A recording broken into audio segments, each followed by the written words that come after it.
All right, so here's example 2. Now, this one again is another word problem. They give you the picture and everything for it. So the picture that's here, you need to make sure you write it out just like that because that's the one they give you. So again, you can stop the video, copy this part down, and then go ahead and start working. And then go pick up the video again. All right, so here, now we're going to go ahead and take a look at example 2 again and say a pier forms a 85-degree angle with the shoreline. At a distance of 100 feet from the pier, the line of sight to the tip forms a 37-degree angle. Find the length of the pier to the nearest foot. Now here they gave you actually they labeled the triangle. They actually labeled all the pieces and everything. So this one you didn't have a chance to do it your way, but it's what they gave you. So here, again here, we're trying to find out the pier. Trying to find out this side. So we're not trying to find every single piece. We're only trying to find that side right there. All right. So with this, let's go and read it one more time.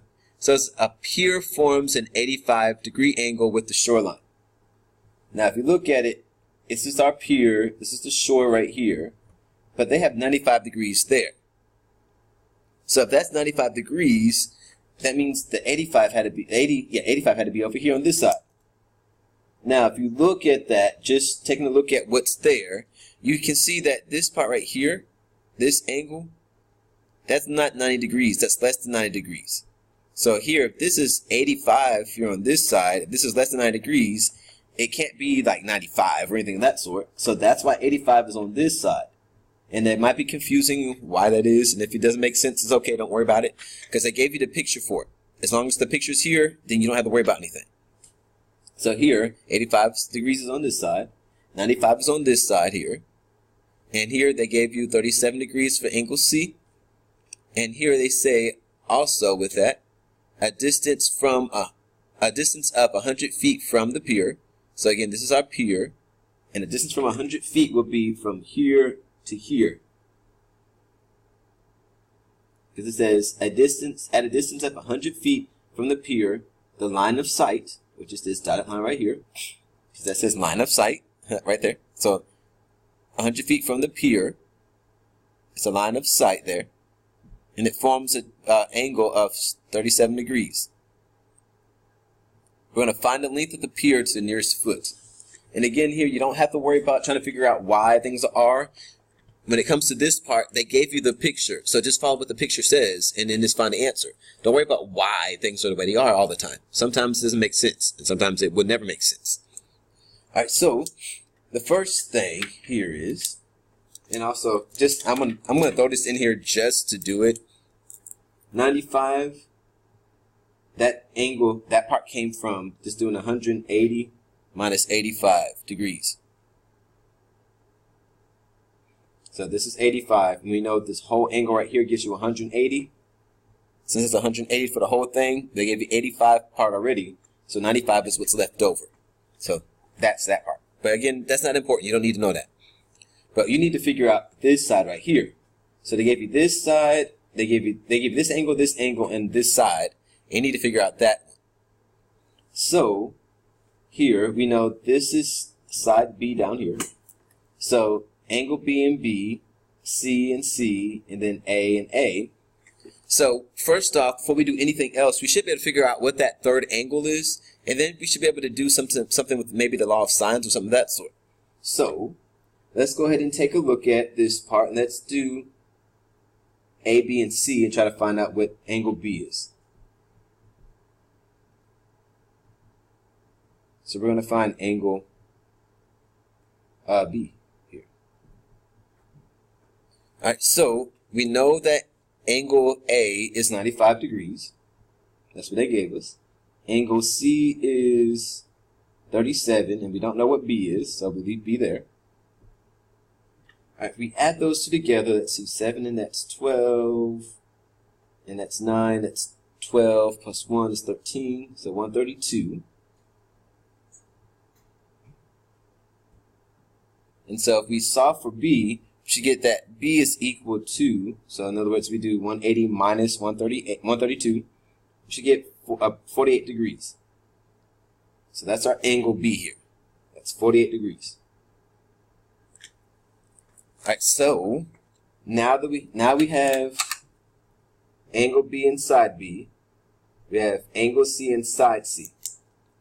So let's go to figure out side C now. So we can do that. All right, so again, they gave us B and B. So let's do sine B over B.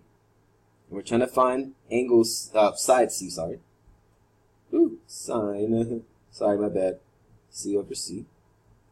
Okay, going to fill everything in again. We'll put that below it. So angle B is 48, so we found. 100 is going to be the side. Sine C is 37. Ooh. Sine 37 over C. And that's why you don't use pen in math, because you have to mark it out. It gets confusing where stuff is. Alright, so cross multiply. Again, we do C sine 48 equals 100 sine 37. And then we need to solve for C, so it means we're going to divide by sine 48.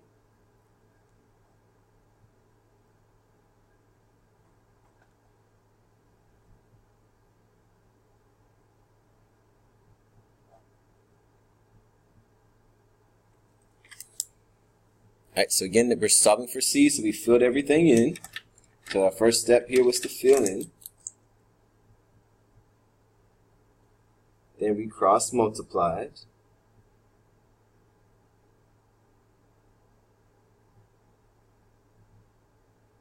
And then we solve for C by dividing by sine 48. So we get C by itself. Now when we put that into the calculator, you get that C is approximately, because again, everything's in whole numbers here. And also let's make sure we look at the directions. It says find the length of the pier to the nearest foot. So it means the nearest whole number. So we got to follow that part also, because that happens on final exam where you say do a certain thing, and if you don't do a certain thing, then you can get it wrong. So when you put in the calculator, that would be about 81 feet. Approximately. So the last thing is just writing that in the word problem. In a sentence. So the length of the pier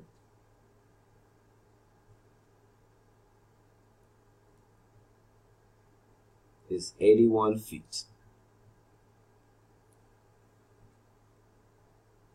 So again, make sure you write everything, write your answers in a sentence. It's very vital. Very important. And that's it. That's number 2. That one's easy. That was easier.